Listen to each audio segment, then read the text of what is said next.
This is Philly Fan Talk. My name is Justin Everett, and I thank you for watching. I thank you for being interested in this. It's a little startup I have going. All sports, all the time, but a little bit of a predisposition to the home teams.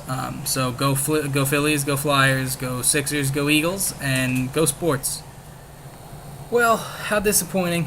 Not that it was any surprise to me. After I heard Giroux was suspended, there was no question in my mind that we were losing this game. I came under a little bit of fire from you guys. First of all, I'd like to address anybody that wants to accuse me of not ever playing hockey or not knowing what I'm talking about. I did play hockey. I played for a little over 3 years. 2 of them I was goaltender. I do know the game of hockey inside and out much better than most of you will. So I'd appreciate it if next time you knew what you were talking about before you came at me for what I know. First of all, I was told by quite a few people that I was a terrible Philadelphia fan because I had no faith in the team winning.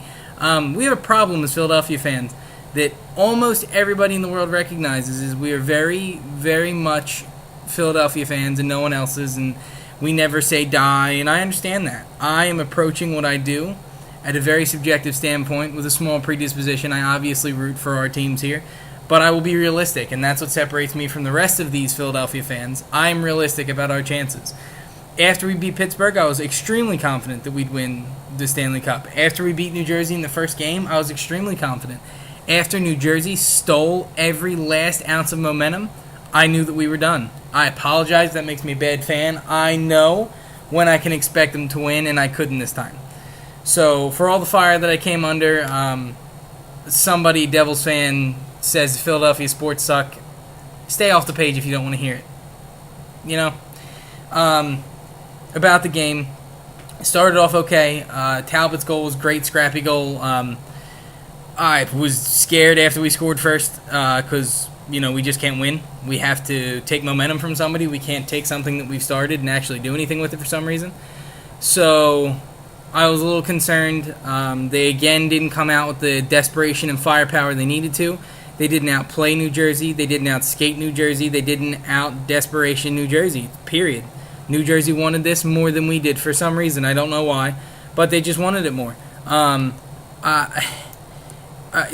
it could be being a bad fan. It could be whatever you want to call it. I knew what it was from Game 2. Ilya Bryzgalov playing the puck off of David Clarkson's stick into the net was ridiculous. What are you thinking? First of all, Kimmo Timonen. Ilya Bryzgalov is not Martin Brodeur. He's not Josie Theodore. He's not any of these guys who plays the puck. He does not play the puck. You don't pass the puck to your goaltender who doesn't play the puck when you have an offensive power forward who's just going to crash the net anyway. Have your goalie try to play it away from that guy. You don't do it. That, I can honestly say, recollection off the top of my head, is the only bad play I have seen Kimmo Timonen make that was that blatant. I love Kimmo Timonen. I think he is the team's best defenseman. He's very smart. Has to do with the fact that he's played for 15 years, obviously. But what a crappy call. What a terrible decision. Other than that, nobody played with enough heart. They took way too many penalties. There were quite a few penalties that could have been called in our favor, and I will say that. It's just another Flyers game as far as I'm concerned. Believe it was Couturier took a high stick in the third period, pretty blatant, wasn't called. There were a couple other things here and there, but that's no excuse. And I'm not the Philadelphia fan or the Flyers fan who's going to make excuses for ourselves because we don't have an excuse. There is no excuse for how they played the last 4 games, period. They have not played like they wanted. And they don't deserve to win these games. They just simply don't deserve it. They're outplayed, they're outworked, they're outmuscled, and they don't try. I love the Flyers. I've loved them since I was 2 years old and knew what they were.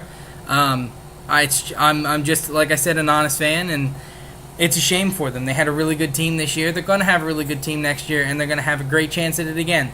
Saying that Ilya Bryzgalov can start the season as strong as he finished it, they're going to have a great season next year. But there's going to be a lot of fire he's going to come under for playing in the playoffs. And he's got to step back. He's got to understand that this isn't the Phoenix team he played for. This isn't a team that gets swept or beaten 5 games. They're a very good team. And it is not Ilya Bryzgalov's fault that we lost.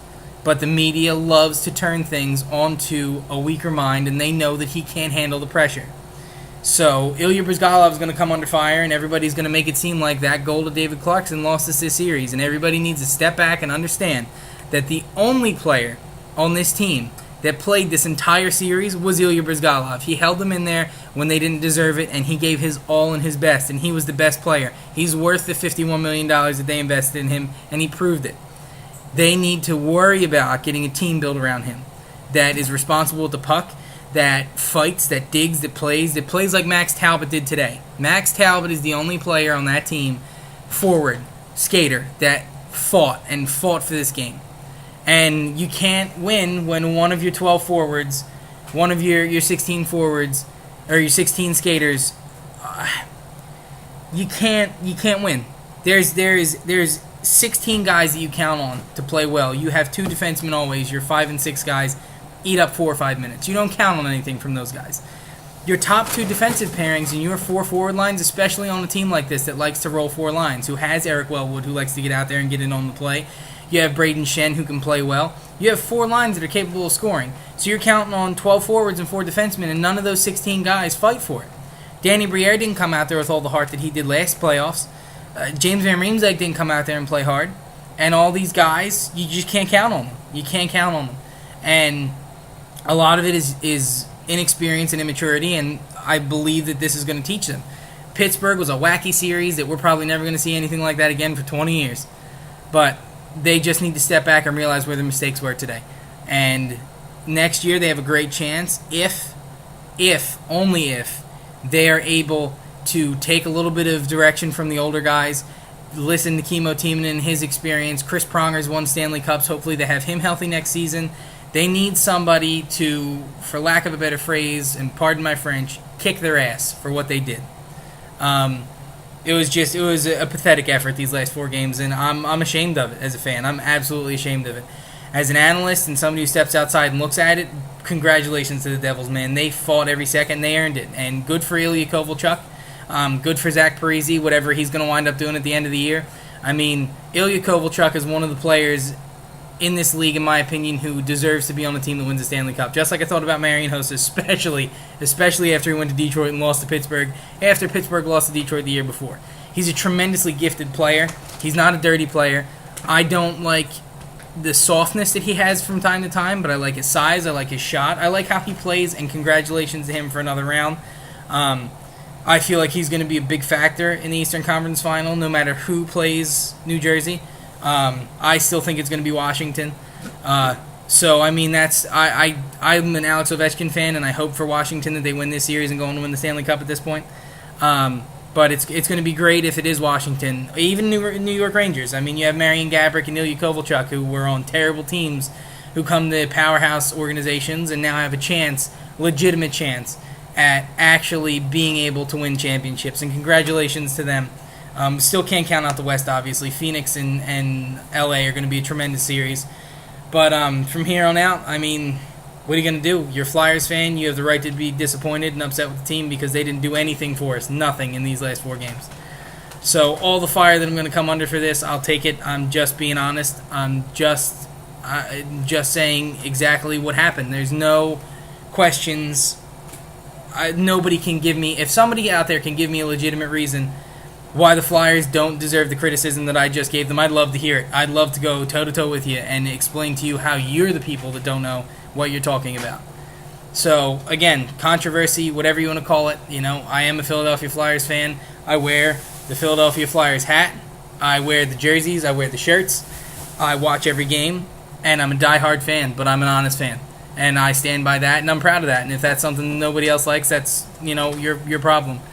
Behind the camera, I'm watching the Sixers and the Bulls. Looks like they're going to lose 50 seconds left in the fourth. They're down 8 points. There's a chance, but not a good one. If they come back and win, congratulations, Sixers. Way to go for beating, you know, the number 1 team. It's only happened, I think I heard before I came over here, 4 times or 3 times in history that the number 1 seed lost to the 8th seed in 5 games. So congratulations to them if they win. If not, I'm sure they're still going to win the series. Again, terrible disappointment for the Flyers. It's terrible. So leave your comments and your feedback, the good and the bad, whatever you guys want to say. I will gladly rebut any negative input that you guys have this time. I took all the last stuff pretty much in stride. It was what it was, but this time, if there's anything that you guys think you can come at me with, I will stand up gladly to all of it. So, again, I'm an honest Philadelphia fan, and I am a Philadelphia fan at the end of the day, and I'm proud of what they've accomplished, but I'm extremely disappointed in their shortcomings. So this is the update for today. Congratulations, Devils. Congratulations, Marty Brodeur. It'd be pretty inspiring for a 40-year-old goaltender to win the Stanley Cup like that if they went through with it. I'm rooting against them. I hate the Devils, but who knows how it'll go. So thanks for watching again, guys, and until the next update, I guess at this point, go Sixers and go Phillies.